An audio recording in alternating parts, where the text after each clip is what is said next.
อ้โหหนูไว้หนูไว้หนูไว้หนูไว้หนูไว้หนูไว้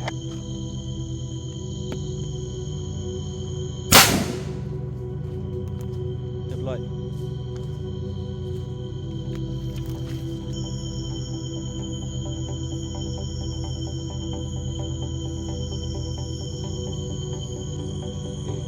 คนวัดหลงทางแท้ๆอีหลีอันนี้ตาม GPS เราฟังเสียงน้ำไปบางที GPS มันก็บ่แม่นนะหัว เปิดไว้เปิดเต็มเลยกัน นั่นแล้วได้ยินเสียงตู้เวียวๆหน่อยหนึงนะแต่ว่าบ่รู้ว่าอยู่ทางใดมันบ่ได้ยิน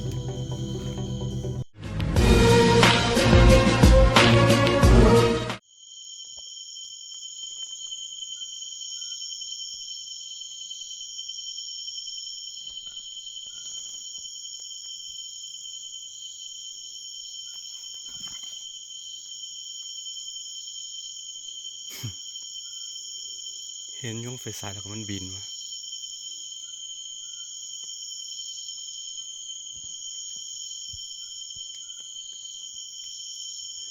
นี่คือความงดงามของธรรมศาสตร์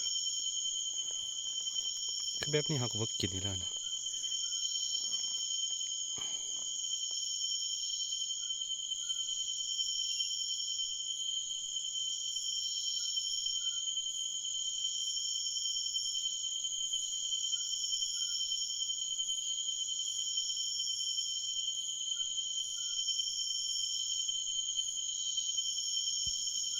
กำลังงงอยู่ว่าเป็นยังวะ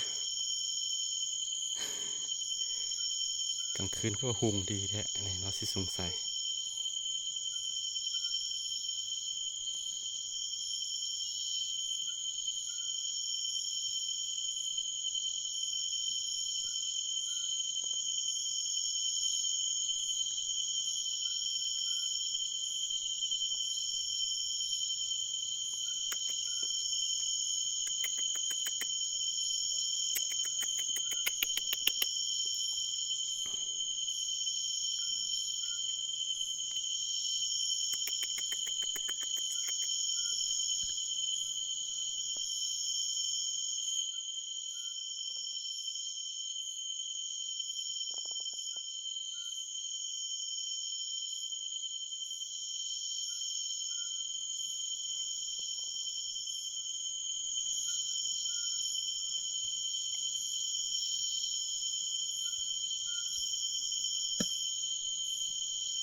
โอเคอาสิบ่รบกวนมันละ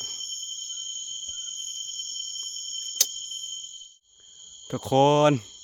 อุปสรรคในการมาเลาะป่าเนาะมาเลาะป่าก็คือ มักจะหลงทางเนาะ หลงทางคือตอนนี้เราบูว่ามันออกมาทางใดพวกกำลังเซิร์ชบางอันนั้น Google Map อยู่นี่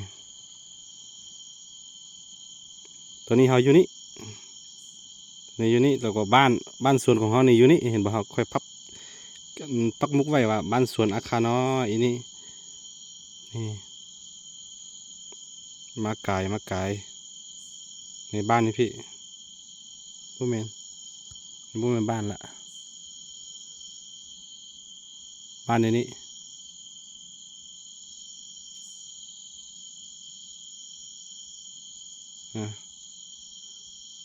ตอนนี้เราอยู่นี่นะ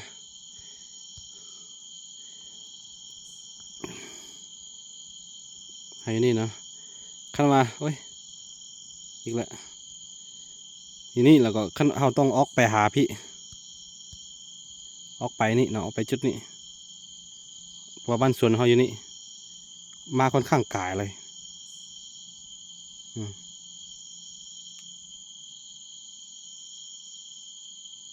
โอ้โอเคโอเคนี่บ่มันตาลายนะตรงกลางคืนนี่บ่คืออันนั้นเด้บ่คือกลางเว้นเด้ทั้งใดก็คือกันหมดนี่ โอ้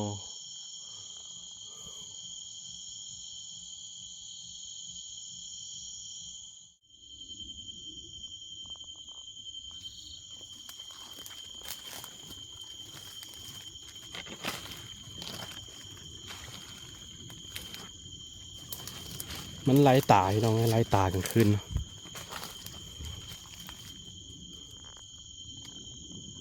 บ่ฮู้ว่าทั้งใดเป็นทั้งใดเลยคือกันหมดโอ้ดีแต่ว่ามีดีแต่เขามีอันนี้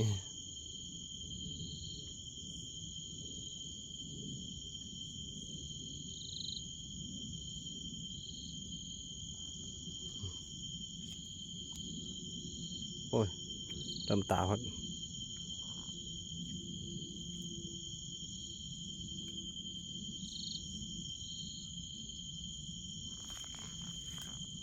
จะตาม GPS ไป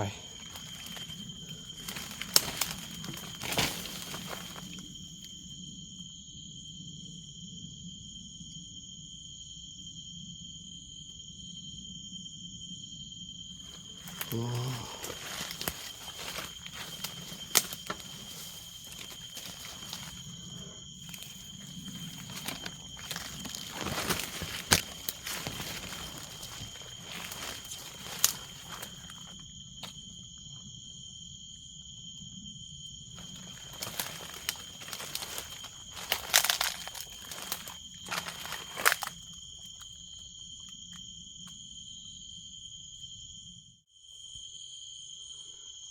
คือ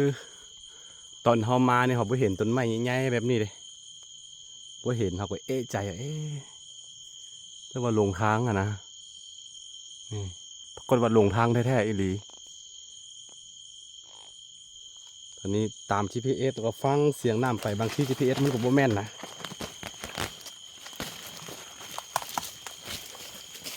โอ้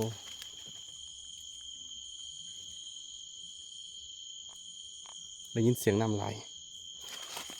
ออกมาทางได้พี่น้องนี่แหละปัญหาที่มักเจอตลอดเนาะข่อยบ่ข่อยสำนานเรื่องปลาเนี่ยไปน้ำพี่เคยครับปีไปปีก่อนนี่ก็คือกันโล่งตลอดหลงทาง โอ้เป็นมา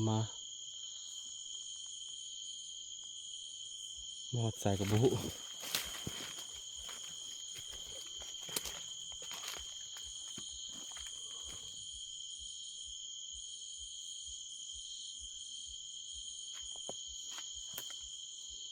โอ้นี่คือทางละ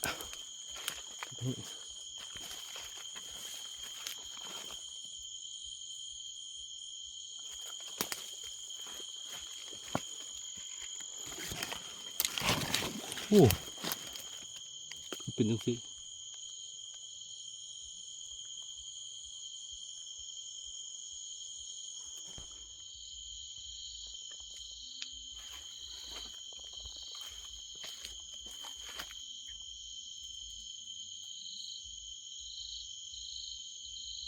บูหัว บุกเบิ้งไว้เบิ้งเป็นเลย โอ้ กันนั้น เสร็จแล้วได้ยินเสียงตู้เวียวเวียวๆๆหน่อยหนึ่งนะแต่ว่าบ่ว่าอยู่ทางใดมันบ่ได้ยินดี GPS จับแล้วแต่ว่ามันบ่ถึกอ้า เฮ็ดจะได้อายุในโคมชิน เบิ่งบ่ได้อะ แฟนเฮ้ยยังมา น้องแซ่ตำแหน่งน้องมาไหมเหรอแซ่ตำแหน่งน้องมา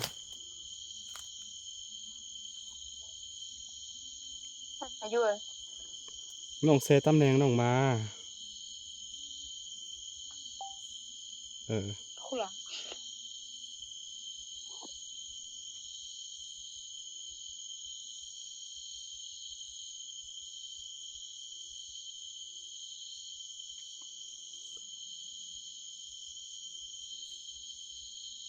โอเคโอเค ชิยมา น่าจะได้อยู่เดี๋ยวโทรหากัน โอเค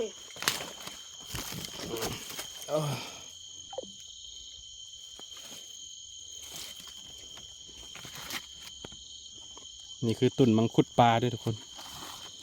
คือตอนนี้บูฮู้เนาะบูฮู้ตำแหน่งไปว่า GPS มันบ่แม่นนะก็เลยว่าบล็อกสกูส่งตำแหน่งมา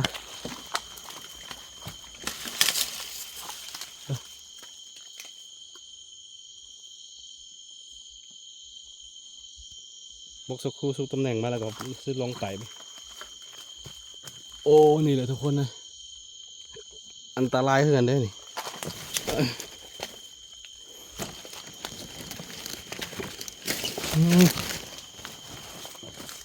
โอ้หนูไว้หนูไว้หนูไว้หนูไว้หนูไว้หนูไว้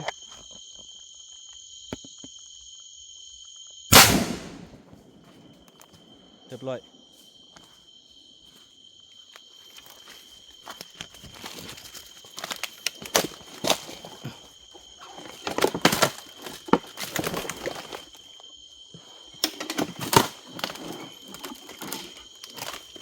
ข้างก็ลง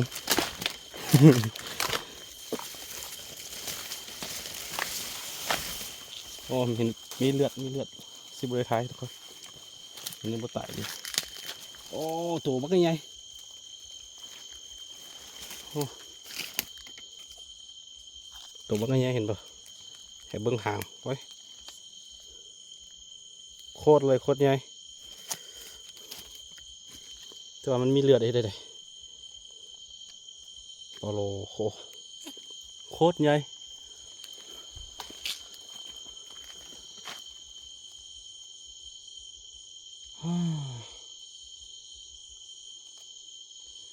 ลงทาง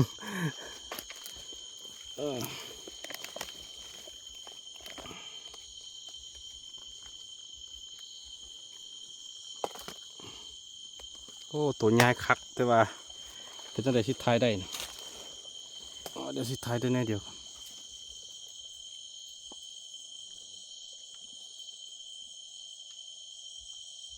เบื้องหางมันพี่นี่โอ้โคตรเหนียวโอเคทุกคนใช้ลูกปืนกันโอ้ยเว้นกรรมบ่ได้เดินป่ามาละตอนนี้มันตัวแล้ว ตัวลงตอนนี้สิขึ้นไปมาบันทึกทางมุ่งหน้าทางตะวันตกเฉียงใต้อะไรมาทางตะวันออกโอ้ยนี่คือบ่ได้โลปลามาหลายปีกับปี2 ปีแล้วบ่ได้เข้าลึกๆมันแล้วมันจะลงพี่น้องไหมกลับขึ้นทางเก่าเพราะว่าเขาเบิ้งสัญญาณของผู้แห้งลงแห้งสัญญาณหายไปเพราะปกติมันจะมีสัญญาณในทางเคสทางเขาสิกลับอ่ะนะสัญญาณเต็มตลอดเลยคือว่าต้องกลับไปทางเก่าโอ้อะไรของมันวะ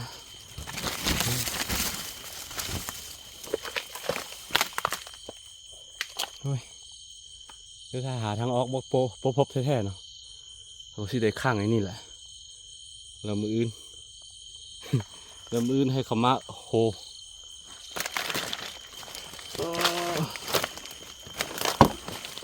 ได้อาหารไ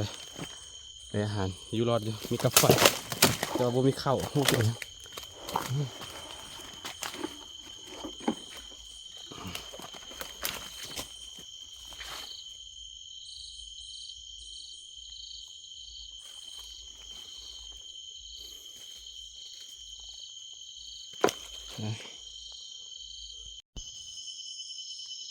โอ้ยขวัญเอ้ยขวัญมาตอนนี้เราเห็นนั่นไม่อย่างก็เส้นทางที่ผู้คนเดินไปมาแล้วแต่ยังบ่แน่ใจขึ้นกันว่ามันเป็นทางใดแต่ว่าทางมีเส้นทางแบบนี้ต้องแปลว่ามีทางออกสู่หมู่บ้านนี่โอ้ย ใจหายหมดเลยคือที่จริงลงซ้ำลงปลาซื่อๆก็บ่เป็นหยังแต่ว่าค่อยคิดไปทั้งอื่นนะ เพราะว่าค่อยย่างอ้อมไปอ้อมมา2-3 รอบแบบออกไปทั้งเก่าตลอดโอ้ขอหน่อยก่อน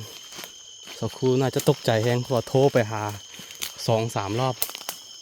ยังไม่เห็นเส้นทางลงเกือบว่า4 ชั่วโมงเลยโอ้ยโอเคทุกคนจะสิหาทางออกให้มันดีๆเราสินั่นเนาะสิมาถ่ายอีกทีนึงควันหายแล้วมั้งนี่นี่เห็นเส้นทางสว่างเขามาน่าจะมาเอายอดหวายหรือว่าเนี่ยยังก็บ่จักแต่ว่ามีเส้นทางโอ้นี่คือของจริง ใจหายหมดเลยขั้นว่าอีกชั่วโมงหนึ่งหาไปเจอกับคิดว่าสิก่อไฟแล้วก็สิย่างหนูที่ย่างกันสัตว์กินสุกดีแต่ยังบนแน่คือกันว่าไปออกไปทางใดนี่โอเคคนตอนนี้เราก็ออกมาบ้านสวนกันแล้วเพ่นบ่เห็นไฟหุงกันเป็นบ้านสวนเราเด้อโอ้มือนี้ถือว่าโซกให้เบิ่งเห็นบ่เฮาลงทางแต่8 โมงตอนนี้จน2 โมงแล้วตี 2แล้วทุกคนโอ้เป็นบทเรียนชีวิตเลยเพราะว่าโดนเข้าไปโดนเชื่อจะได้มันบ่คือกลางเว้นเด้อทุกคนเบิ่งทั้งใดก็คือกันไปหมดนะสำหรับอันกลางคืนเนาะมันบ่คือกลางเว้นแต่ในสิ่งที่เราอยากเห็นที่สุดก็คือกินน้ำแล้วก็หิวข้าว โอเคทุกคนนี่ถือว่าเป็นประสบการณ์เลยเป็นประสบการณ์ครั้งแรกเลยเป็นครั้งแรกหลายๆครั้งแล้วแหละแต่ว่าถือว่ามาคนเดียวเท่านี้นะโอ้โหดให้เหลือเกินกล่องก็มืดละ โอเคทุกคนเนาะถือว่าโอ้กว่าสิเจอทางเนาะโทรหาสาวครูแชร์ตำแหน่งมาให้นี่นั่นพออยู่พี่นี่ดอยแห้งสูงระดับแห้งมีสัญญาณในพี่นะทุกคนเด้อโอเคทุกคนไว้เจอกันในคลิปหน้าเอาบ่ไหวหิวข้าวสบายดี